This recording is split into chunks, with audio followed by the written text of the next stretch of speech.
Atterrissage d'un projectile sur un plan incliné.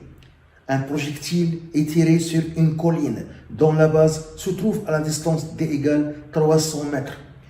Le projectile est tiré d'un angle alpha égale 60 degrés au-dessus de l'horizontale, avec une vitesse initiale de 0,75 mètres par seconde. La colline peut être approchée par un plan incliné d'un angle θ égale 20 degrés par rapport à l'horizontale. On donne G égale 9,8 mètres par seconde au carré et on néglige le frottement. 1.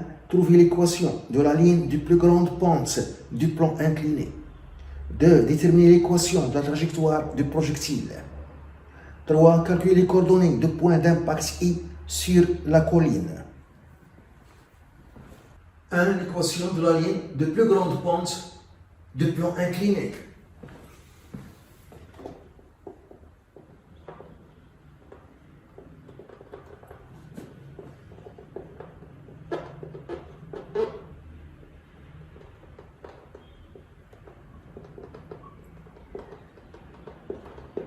Du plan incliné.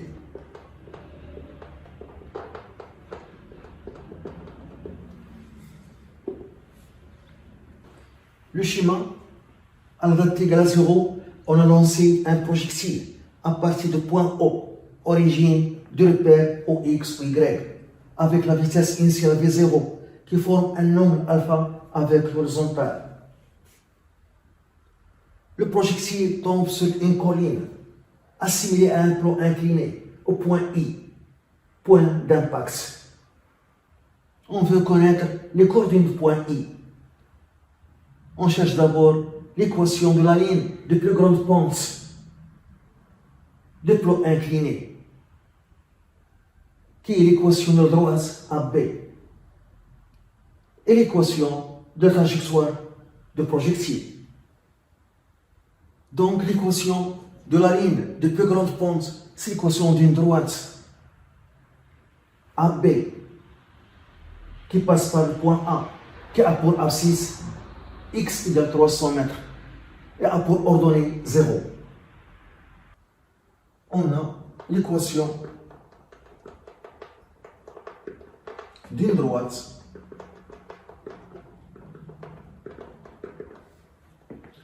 y est égal à x plus b. A, c'est le coefficient directeur. On cherche le coefficient directeur A. Le coefficient directeur de la droite AB, c'est sa distance BC sur la distance AC. Donc la distance BC sur la distance AC. La distance BC représente le côté opposé de l'angle θ et la distance AC représente le côté adjacent de l'angle θ. Donc ce rapport, c'est tangente θ. Le côté opposé sur le côté adjacent. Donc A est égal tangente 20 degrés égal. On trouve 0,364. Donc Y est égal 0,364 fois X plus B. B est l'ordonnée à l'origine. On la calcule en utilisant les coordonnées du point A. Pour le point A, a pour abscisse x égale 300 mètres et a pour ordonnée 0. On a pour le point A, x est égal 300 mètres, y est égal 0. Donc 0 est égal 0,364 fois 300 plus B. B égale moins 0,364 fois 300 égale. On trouve moins 109 mètres. Donc l'équation de la ligne de plus grande pente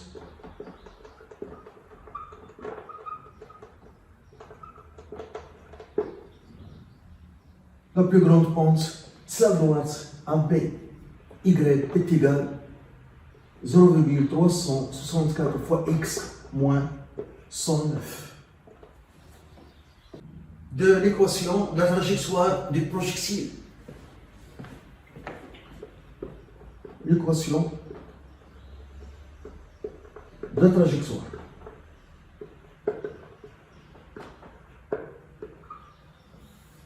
Du projectile.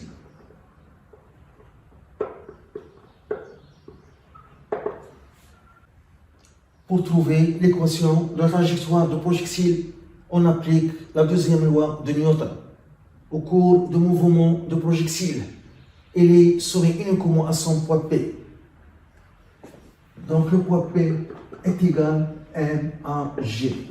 P, c'est M fois G qui est égal à M à G. Donc l'accélération AG est égale à G.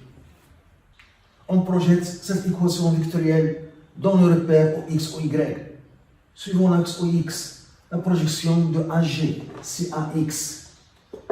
Et la projection du vecteur champ de pesanteur G sur l'axe OX, c'est 0, car le vecteur champ de pesanteur est perpendiculaire à l'axe OX. La projection de AG suivant l'axe OY, c'est AY, est égale à la projection du vecteur champ de pesanteur G sur l'axe OY. La projection de G sur l'axe OY dans toute la longueur, mais G et G ont du sens opposé, donc c'est moins G. AX, par définition, c'est dvx sur dt est égal à 0. AY, par définition, c'est dvy sur dt est égal à moins G. Par intégration, on calcule Vx et Vy. Donc Vx est égal à une constante C1. Vy est égal à moins G fois T plus une constante C2. On détermine les constantes C1 et C2 en utilisant les conditions initiales à T égale à 0. C1 et C2 sont des vitesses. Donc il faut voir la vitesse à T égale à 0. On a à T égale à 0 le vecteur vitesse initial V0. Le vecteur vitesse initial V0 a pour coordonnée sur l'axe OX V0x, qui est le côté adjacent de alpha, qui est égal à l'hypoténuse, qui est V0 fois cosinus alpha. Et a pour coordonnée sur l'axe Y V0y, qui est le côté opposé de alpha, qui est égal à l'hypoténuse, qui est V0 fois sinus alpha. On utilise ces conditions initiales pour déterminer les constantes C1 et C2. On a Vx est égal à une constante C1. À t égale à 0, je remplace Vx par V0x, qui est égal à une constante. Donc, Vx, c'est V0x, qui est égal à V0 cosinus alpha. On a aussi Vy est égal à moins G fois T plus C2. À T égale à 0, je remplace Vy par V0y et T par 0. Moins G fois 0 plus C2. Donc C2 est égal à V0y, qui est égal à V0 fois sinus alpha. Donc les coordonnées des vitesses de centre d'inertie de projectile VG sont Vx est égal à V0 cosinus alpha. Vy est égal à moins G fois T plus V0 sinus alpha. Par définition, Vx c'est dx sur dt, qui est égal à V0 cosinus alpha. Vy c'est dy sur dt, qui est égal à moins G fois T plus V0 sinus alpha. Par intégration, on calcule x et y.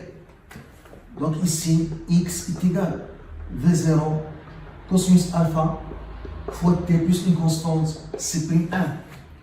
Et y est égal à moins 1 demi gt au carré plus V0 sinus alpha fois T plus une constante C'2. Pour déterminer les constantes C'1 et C'2, on utilise les conditions initiales à t égale à 0. C'1 est une abscisse et C'2 est une ordonnée. À t égale à 0, le projectile, ou bien le centre d'inertie du projectile, se trouve en haut, qui a pour abscisse 0 et a pour ordonnée 0. On a x est égal à V0 cosinus alpha fois t plus C'1. À t égale à 0, je remplace x par x0 et t par 0, V0 cosinus alpha fois 0 plus C'1. x0 est égal à 0. Voilà. x0, c'est x à t égale à 0 est égal à 0. Donc, C'1 est égal à 0. On a aussi y est égal à moins 1 demi j t au carré plus v0 sinus alpha fois t plus C'2. À t égale à 0, on a y à t égale à 0 est égal à y0 est égal à 0. Je remplace ici y par y0 et t par 0. y0 est égal à moins 1 demi g0 au carré plus v0 sinus alpha fois 0 plus C'2. Donc 0 est égal à C'2. Et par suite, y est égal à moins 1 demi g t au carré plus v0 sinus alpha le tout fois t. Les équations horaires de mouvement sont x est égal à v0 cosinus alpha fois t et y est égal à moins 1 demi g t au carré plus v0 fois sinus alpha le tout fois t. Ce sont les équations horaires de mouvement du centre d'inertie G de projectile. Pour déterminer l'équation de la trajectoire, on tire t de la première équation et je remplace dans la deuxième. On a t est égal à x sur v0 cosinus alpha. Donc y est égal à moins 1 demi g t au carré, c'est x au carré, sur v0 au carré cosinus carré alpha, plus, je remplace ici t par x sur v0 cosinus alpha, je simplifie par v0 et sinus alpha sur cosinus alpha, c'est tangente alpha. X fois tangente alpha. C'est l'équation de la trajectoire du centre d'inertie du projectile dans le champ de pesanteur. C'est l'équation littérale de la trajectoire du centre d'inertie G de projectile dans le champ de pesanteur. On cherche maintenant l'équation numérique de la trajectoire. L'équation numérique de la trajectoire.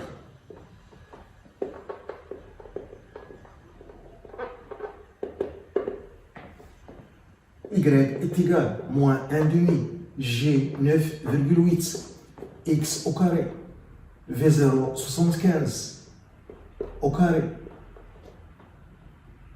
alpha 60 degrés cosinus 60 degrés au carré plus x tangente de 60 degrés y égale. On trouve moins 3,48 fois 10 ossements 3 x au carré plus 1,73 tangente 60 degrés fois x. 3. Les coordonnées du point d'impact et sur le plan incliné.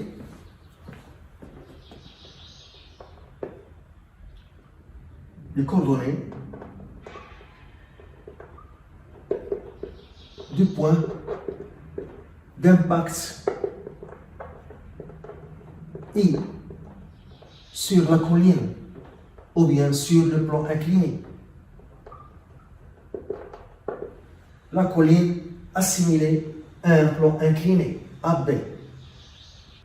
Pour trouver les coordonnées du point d'impact I sur le plan incliné, on utilise l'équation de la ligne de plus grande pente AB et l'équation de trajectoire.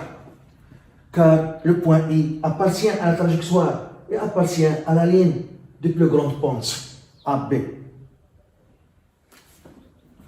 On a les équations y est égal 0,364x moins 109 et y est égal moins 3,48 fois 10 au moins 3 x au carré plus 1,73 fois x.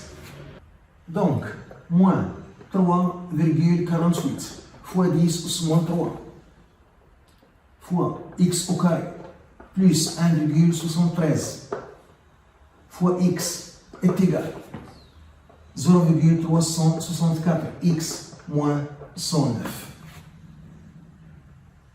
On va avoir une équation de second degré qu'il faut la résoudre, qui est moins 3,48 fois 10 moins 3 x au carré.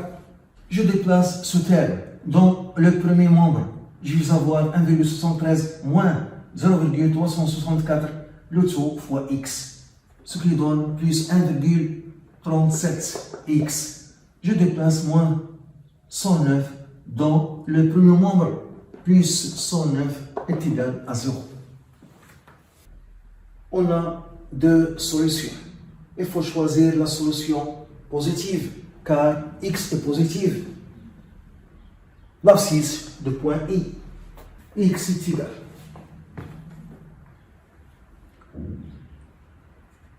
moins b, moins 1,37 plus la racine b au carré, 1,37 au carré, moins 4ac avec ce moins plus 4 à 3,48 10 moins 3 et c'est 109 sur 2a à moins 3,48 fois 10 moins 3. Ça, c'est la solution négative, qui n'a pas de sens, car x est positif. L'abscisse de point I est positive. Donc, il faut choisir l'autre solution avec moins ici. Égal. On trouve 461,5 mètres. Pour trouver l'ordonnée de point I, j'utilise cette équation.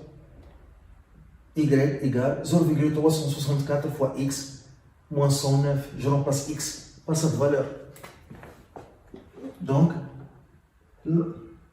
l'ordonnée du point d'impact I est égale 0,364 fois 461,5 moins 109. Y égale. On trouve 59 mètres.